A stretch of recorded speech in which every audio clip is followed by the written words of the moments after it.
2022년 1월 14일 찬송 342장 너 시험을 당해 말씀 누가복음 4장 1절에서 15절 제목 시험을 이기는 비결 성령 충만과 성경 말씀.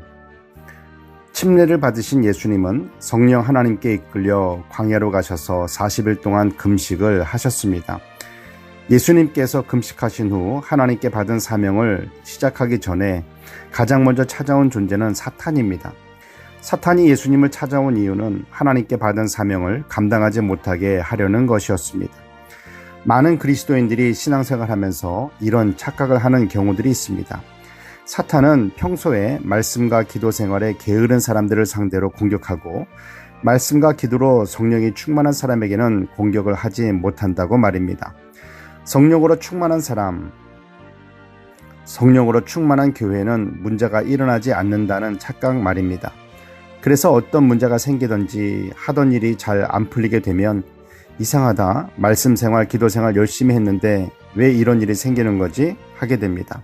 말씀과 기도 생활 잘하고 교회를 잘 섬겨도 직장에서 하는 일이 잘 안 될 수도 있고 사업이 어렵게 될 수도 있고 하나님의 말씀 앞에 충성하는 교회도 어려움을 겪을 수 있습니다. 사탄은 예수님께 3번 시험을 합니다. 예수님은 40일 금식을 하셨기 때문에 육신으로 오신 예수님께서 가장 원하시는 것은 음식이었을 것입니다. 그것을 알고 있던 사탄은 내가 만일 하나님의 아들이여든 돌들에게 명하여 떡이 되게 하라. 너 배고프지?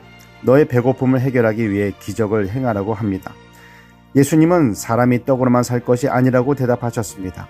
사람은 영적인 존재이기 때문에 음식은 육신을 강건하게 함같이 하나님의 말씀은 영을 강건하게 해줍니다.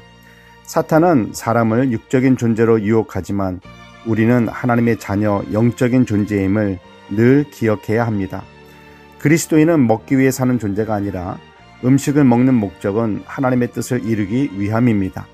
무엇을 먹든지 마시든지 다 하나님의 영광을 위해서 해야 하며 그것이 곧 영적 음식이 됩니다.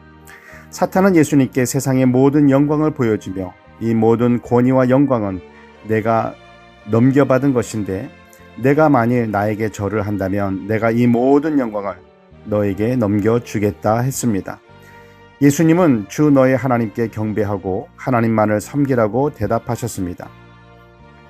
예수님께서 언제 하늘과 땅의 모든 권세를 받으시게 되었나요? 십자가에서 죽으시고 다시 살아나셨을 때입니다. 사탄에게 한번 절하고 이 영광을 취할 것인가? 십자가를 지고 영광을 받을 것인가? 예수님은 고난의 십자가를 선택하셨습니다. 사탄이 주는 영광에는 영혼 구원이 없으나 예수님께서 선택하신 영광에는 영혼 구원이 있기 때문이며 그것이 하나님 아버지의 뜻이기 때문입니다. 사탄은 예수님을 성전 꼭대기에 세우고 내가 만일 하나님의 아들이여든 여기서 뛰어내리라. 하나님이 사자들을 명하여 너를 지켜 내 발이 돌에 부딪히지 않게 하실 것이라 했습니다. 예수님은 주 너의 하나님을 시험하지 말라 하셨습니다. 우리들이 하나님께 받은 사명을 감당하다 어려운 일을 만나게 된다면 하나님께서 도와주시거나 피할 길을 주십니다. 그런데 사명을 감당하기 위함이 아닌 무의미하게 하나님을 시험하는 것이라면 해서는 안 됩니다. 예수님을 향한 사탄의 시험은 에덴 동산에서 하와가 선악을 알게 하는 나무의 열매를 보았을 때 보암직, 먹음직, 탐스럽게 할 만한 것이며 육신의 정욕, 안목의 정욕, 이생의 자랑과 같은 사탄의 3가지 시험이었습니다. 예수님은 말씀으로 사탄의 시험을 물리치셨습니다.